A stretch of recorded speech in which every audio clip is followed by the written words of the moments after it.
வணக்கம், welcome to culls cuisine. பருப்பு சில்லிக்கு சூப்பரான காம்பினேஷன் மோர் குழம்பு. அதுலேயும் வெண்டைக்காய் மோர் குழம்பு ரொம்ப டேஸ்டியாக இருக்கும். ஸோ நிறைய பேர் நிறைய விதமாக பண்ணுவா.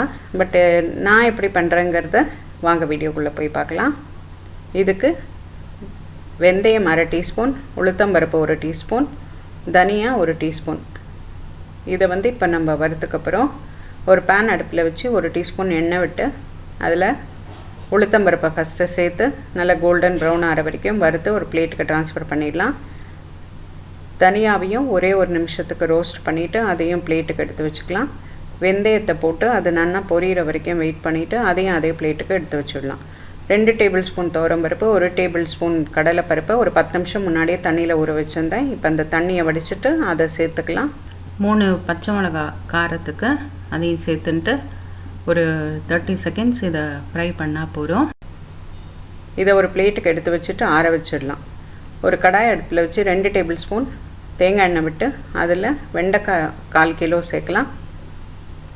சேர்த்துட்டு இதை ஒரு 4லேருந்து 5 நிமிஷம் நல்லா சோட்டே பண்ணிக்கலாம். உப்பு ஒரு 1/2 டீஸ்பூன் சேர்த்துட்டு ஒரே ஒரு நிமிஷத்துக்கு இதை வதக்கிக்கலாம். ஒரு மிக்சர் ஜாரில் இந்த வறுத்து வச்சதெல்லாம் சேர்த்துட்டு தேங்காய் ஒரு 3 டேபிள் ஸ்பூன், ஜீரகம் 1 டீஸ்பூன், தேவையான அளவு தண்ணி விட்டு ஸ்மூத் பேஸ்ட்டாக அரைச்சி வச்சுடலாம். ஒரு மிக்சிங் பவுல் எடுத்துட்டு அதில் 1/2 கப்பு தயிர் கட்டி இல்லாமல் எடுத்துட்டு அதில் இந்த அரைச்சி வச்சுருக்கிற தேங்காய் பேஸ்ட்டை சேர்த்துக்கலாம். இப்போ இது எல்லாத்தையும் நல்லா மிக்ஸ் பண்ணிட்டுடலாம். ஆல்ரெடி உப்பு போட்டிருக்கோம். ஸோ இப்போ 1/2 டீஸ்பூன் உப்பு சேர்த்துட்டு மஞ்சப்பொடி 1/2 டீஸ்பூன் இதையும் இப்போ நல்லா மிக்ஸ் பண்ணிக்கலாம்.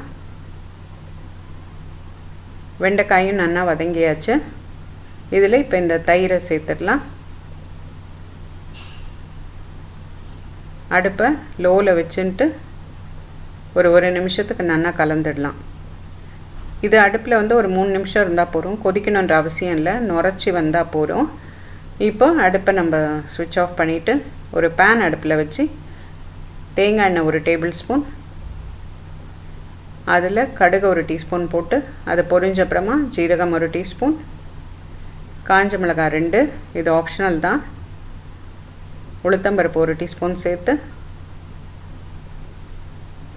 பருப்பு கோல்டன் ப்ரௌன் ஆற வரைக்கும் வறுத்துன்ட்டு கொஞ்சமாக கருவேப்பிலை சேர்த்துட்டு இந்த தடுக்காவை மோர் குழம்புல சேர்த்துடலாம்.